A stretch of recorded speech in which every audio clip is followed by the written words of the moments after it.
Lesson 29 29과 계절 음식, 재료 및 조리법. Seasonal food, ingredients, and cooking. So now we will learn about the seasonal food, some ingredients, and cooking. First, let's go to the seasonal food. 계절 음식. 뜨겁다,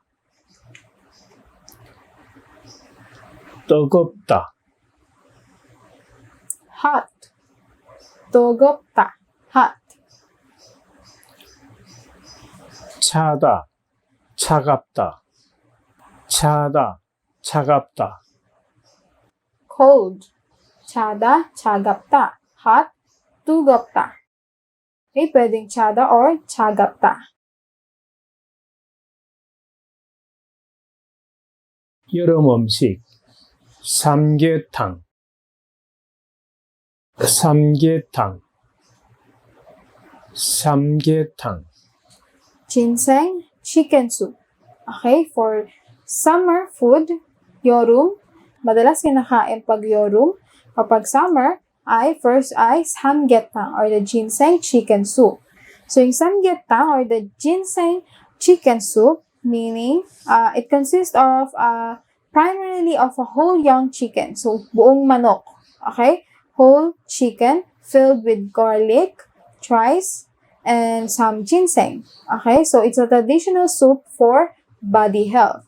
Okay? Samgyetang. For ito yung buong manok. Ayan, nasa picture. Okay? Next food. 냉면, 냉면, 냉면.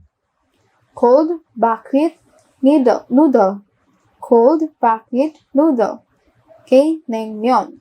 So, it literally translated into cold noodles. Okay? Cold noodles. So, naengmyeon is a cold noodle dish of thin, chewy noodles that are made with buckwheat and potato or sweet potato starch. Okay? So, cold buckwheat noodle. 콩국수, 콩국수. So, noodles in cold soybean soup. Kongguksu or noodles in a cold soybean soup is a seasonal Korean noodle dish served in a cold soy milk broth. Okay? In a Korean language, Kong means soybean and guksu means noodles. Guksu. So, soybean noodles. So, it's a noodles made with wheat, flour, and soup made from ground soybeans. Okay, so soybean soup. 팥빙수, 팥빙수. Shaved ice dessert with red beans. Okay, so ice cream. Para siyang ice cream pero shaved ice. Dessert with my red beans. 팥빙수. Now, let's go to the 겨울 음식, the winter food.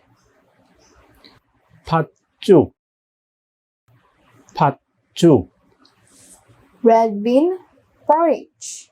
Okay, so 팥죽 is a red bean porridge. Is a type of congee or rice porridge. Okay, so consisting of red beans and rice eaten across East Asia. Okay, so yung 팥죽 is commonly eaten during the winter season.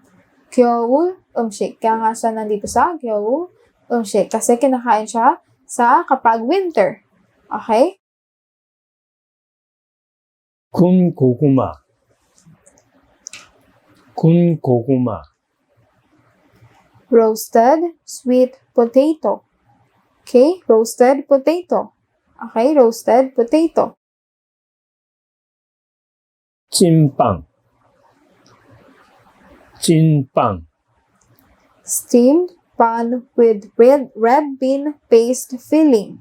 Okay? Steamed bun. Kapag inatin mo sa gitna, may red bean. Okay? May red bean na nakapalaman sa loob. Okay? Kaya tawag dyan, 찐빵. Steamed bun with red bean paste filling.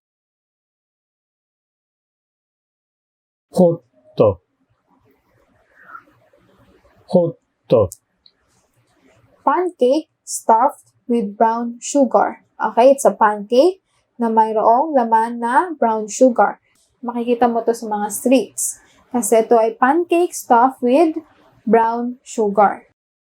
Pag hinati sa gitna, mayroong filling na brown sugar. Okay, same sila ng chinbang.